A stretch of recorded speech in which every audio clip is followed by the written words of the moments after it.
let's kick it off with PLU football. They played their final game last Saturday against Linfield. The score was 13-10 going into the fourth quarter, so it was a really close game. But the Wildcats scored a couple of late touchdowns and picked up a 27-10 win. Lacey, what stood out to you from this game?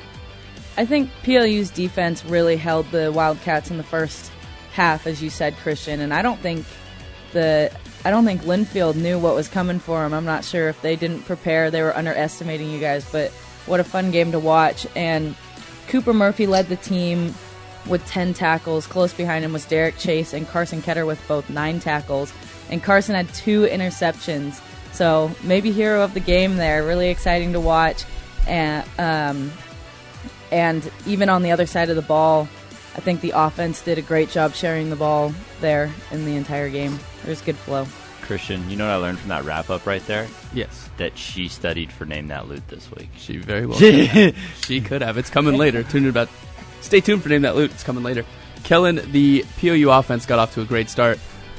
You guys led 10-0 with less than a minute left to go in the half, and then they scored, and they would go on to score more throughout the second half. But really, what happened in that second half? Yeah, I really wish this football game, I wish they ended the game right at halftime. We would have walked out there with a W.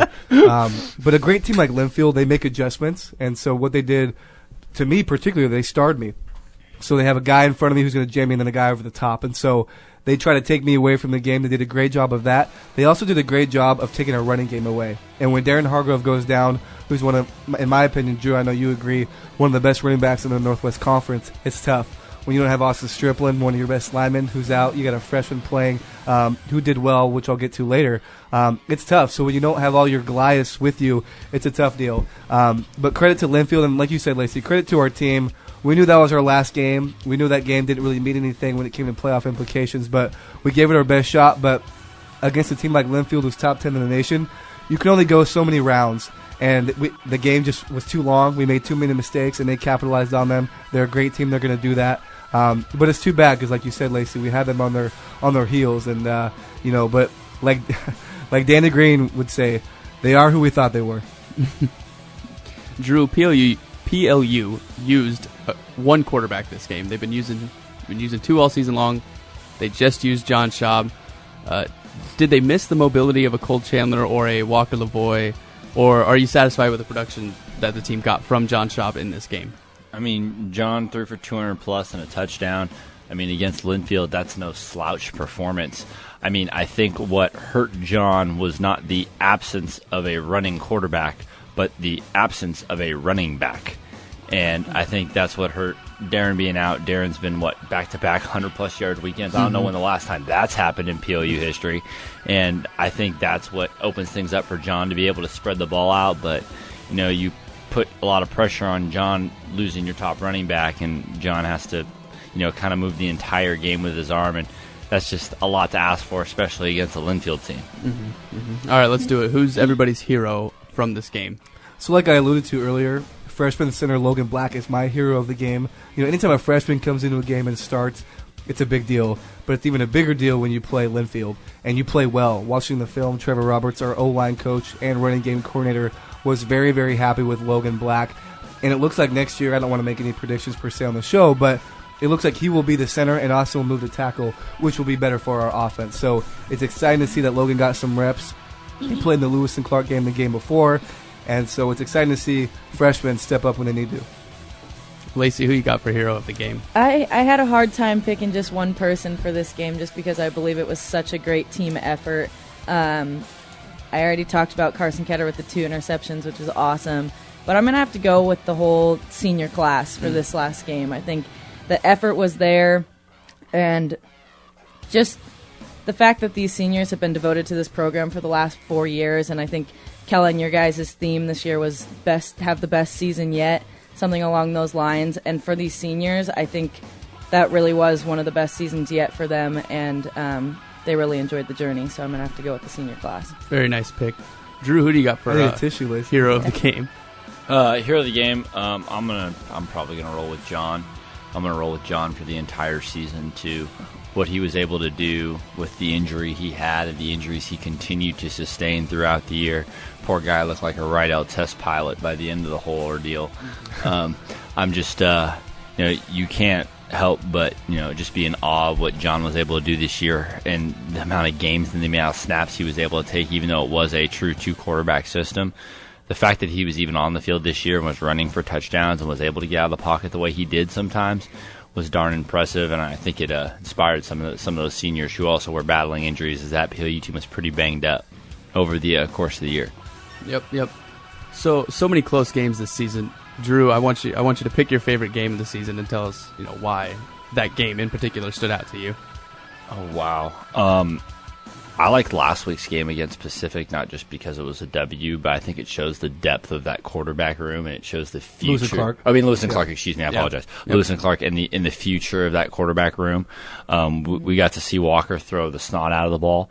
We got to see You're high on Nolan, man. We got to see my first. High on Nolan. I like Nolan Hoover, man. That was the cleanest. You like the way he eats, man. Dude, that was the cleanest 3-step drop, reset, and ball out that I've ever seen in my entire life. I think the kid's the leader, jumping up and down like a crazy man on the sidelines. No dude. doubt. That dude. That's Lacey's favorite human right there. Let me tell you this right now. That dude. That's a teammate. That's what you would call a pro's pro. I think him and Walker will probably see the resurgence of a 2-quarterback system next year between Nolan and Walker. I think Cole goes to wideout. So we'll see what happens. That last week. Lacey, I'm going to ask you the same question. What so many close games this season. Favorite game and why? Well, I kind of hit on it last week. UPS game was my favorite game, kind of for the same reasons. I loved seeing Walker get in there and do his thing. That was his first time kind of getting minutes on the field. And, yeah, that game. You mean Nolan? No, Walker. Walker played last year, though, too. He got a little bit of time last year. But oh, yeah, I meant this his season. first. Oh, like this a starting season. game? Yeah.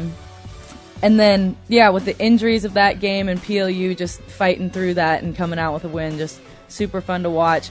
Since I hit on that last week, I kind of wanted to hit on my favorite play from the whole season. There we go. And that's going to be the first game of the season against PLU when Derek Chase got the interception and was being brought down and pitched it to Tabby Yu, who then ran it for 31 yards.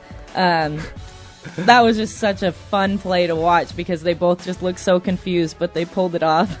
That PLU game, though, might have been the play of the game was you getting out of your car in traffic. Amen. Wow, throwback. That seems like forever ago. Can I throw my favorite play out there really quick? Sure. I think it's a coin flip between Kellen's OBJ impersonation and Ben Welch's first touchdown of his career. Yeah. I think those are probably my top 2 plays. Kellen, I still have no idea how you caught that ball, and I'm so happy. And I'm so happy that Ben got in the end zone before his career was over because boy did the kid deserve to be in the zone. Sure. Yep. All right, Kellen. It's over, and it sucks. The POU stuff. Over. Wait, we don't have a game this week? No game this week. Let's call UPS.